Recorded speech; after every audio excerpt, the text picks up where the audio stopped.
Hello, and thank you for joining us on another ceasefire moment. Mourn. Mourn does not mean what we think it is. It isn't like mourning something as far as a sorrow because you've lost something. The literal translation in Hebrew is blessed are the weeping ones. When we take a look at mourn, it is a verb, a present tense again.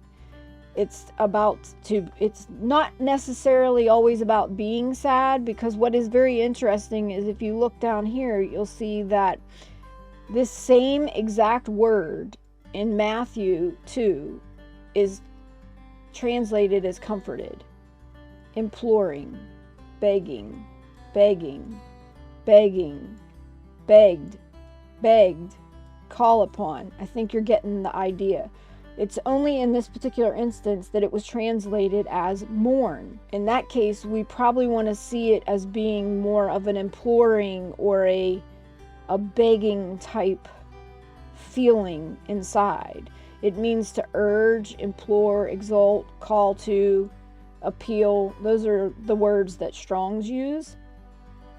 The Greek authors very rarely think of mourn as consoling. The New Testament was called the second writings, and the Old Testament was called the Hebrew Scriptures.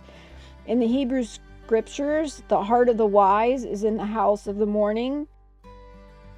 We also need to look at comforted. Comfort will be reached, but we have to remember they're blessed in the moment of their weeping and their begging and their imploring. In the moment, they're blessed because they will be comforted. This gives us a flashback of Isaiah 61, Psalms 126, Isaiah 66, and Isaiah 30.